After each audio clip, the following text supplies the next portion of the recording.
ایک اور واقعہ یاد آ گیا. میہ فارقین شام کا شہر تھا اور اس کا قلعہ تھا پہاڑ پر. 1 سال صحابہ اس کا محاصرہ کر کے پڑے رہے، خالد بن ولید جیسے فتح نہیں ہو سکا.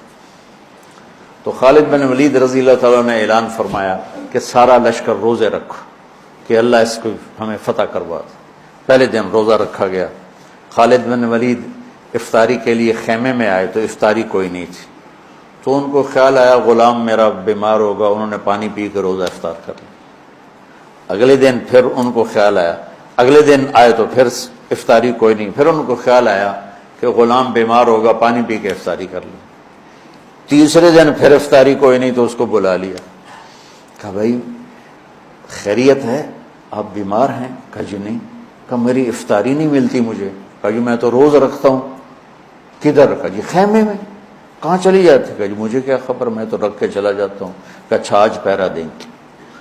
تو جب اس نے لا کے افطاری رکھی اور یہ ایک طرف چھپ کے بیٹھ گئے تو ایک کتا آیا اور خیمے کے پیچھے سے وہ گھسا اور وہ جو روٹی پڑی تو اس کو منہ میں ڈالا اور بھاگ پڑا.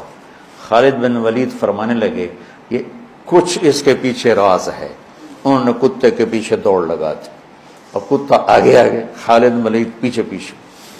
تو وہ کتا ایک ندی سی تھوڑا تھوڑا پانی والی ندی میں گھسا، وہ بھی گھسے. آگے ایک چھوٹا سا سوراخ تھا، اس میں گھس گیا. خالد بن ولید لمبا قد اور پتلے جسم کے تھے، دیکھنے میں لگتے تھے جیسے کوئی مکے دی مارن، لیکن انہوں نے پہاڑوں کو راستے سے ہٹا دیا. سیف اللہ، اللہ کی تلوار. زید بن، آپ نے موتا کا لشکر بھیجا تو آپ نے کہا تمہارے امیر ہیں زید بن حارثہ، یہ شہید ہو جائیں تو پھر جعفر ہیں آپ کے چچا زاد، یہ شہید ہو جائیں تو پھر عبداللہ بن رواحہ، یہ شہید ہو جائیں تو پھر جس کو چاہو امیر بنا لینا. تو خالد بن ولید رضی اللہ تعالیٰ عنہ کی پہلی جنگ تھی یہ موتا.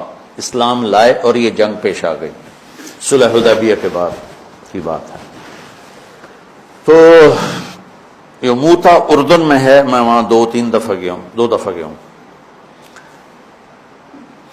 زید بن حارثہ شہید ہو گئے تو جعفر تیار کیوں کہتے ہیں ان کو؟ کہ ان کو جھنڈا پکڑا تو انہوں نے ہاتھ کاٹ دیا، تو انہوں نے دوسرے ہاتھ میں لے لیا، انہیں وہ ہاتھ کاٹ دیا، تو کٹے ہاتھوں سے جھنڈے کو یوں چمٹا لیا، انہیں پیچھے سے کاٹ دیا تو جھنڈا گر گیا. تو اللہ کے نبی مسجد نبوی میں بیٹھے ہوئے تھے اور فرما رہے تھے زید آگے بڑھ رہا ہے اور قتال کر رہا ہے اور وہ قتل ہوا اور وہ گیا جنت میں.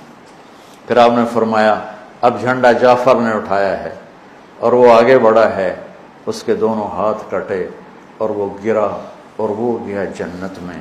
اور اس کے دونوں ہاتھوں کے بدلے میں اللہ نے جعفر کو 2 پر دے دیے ہیں جس سے وہ جنت میں اڑتا پھرتا ہے، اس لیے ان کو کہتے ہیں جعفر تیار. یہ اللہ کے نبی کی خوشخبری تھی کہ جعفر کو اللہ نے 2 پر دیے جس سے وہ جنت میں اڑتا پھرتا ہے. پھر آپ نے کہا اب جھنڈا اٹھایا عبداللہ بن رواحہ نے، وہ آگے بڑھا، قتال کیا، قتل ہوا اور تھوڑے لمحے کے بعد فرمایا وہ گیا جنت میں. جھنڈا گر گیا، اب کوئی اٹھانے کی ہمت نہیں رکھا. تو ثابت بن اکرم ایک انصاری صحابی ہیں، انہوں نے جھنڈا اٹھایا، کبھی جھنڈا پکڑو، ہاتھ سے نکل رہی ہے جنگ. تو لوگوں نے کہا تو ہی پکڑ لے، تو بدری آدمی. ثابت بن اکرم بدری صحابہ، کہا بھائی میرے بس کا نہیں ہے، کسی اور کو پکڑاؤ. تو افرا تفری میں کس کے منہ سے نکلا خالد کو پکڑاؤ، وہ نہیں پتا چلا، شور شرابہ تھا. تو کسی نے کہا خالد کو پکڑاؤ، یہ کہنا تھا کہ سب نے کہا خالد کو دو. اب اللہ کے نبی خاموشی سے اوپر دیکھ رہے ہیں، سے سامنے سناٹا اور ادھر یہ ہو رہا ہے. تو آخر سب نے کہا خالد تو جھنڈا اٹھا. وہ کہنے لگے میں تو نیا مسلمان ہوں اور میری پہلی جنگ ہے، بابا کسی پرانے آدمی کو دو. تو سب کہیں تو ہی لے. تو خالد نے ایک ہاتھ میں جھنڈا پکڑ کے دوسرے ہاتھ سے جب یوں تلوار لہرائی نا تو میرے نبی نے فرمایا اب اللہ نے اپنی تلواروں میں سے ایک تلوار کو نکال لیا ہے. سیف اللہ. اس دن آپ کے ہاتھ سے 9 تلواریں ٹوٹیں لڑتے. پھر اللہ نے ان کے ہاتھوں فتح نصیب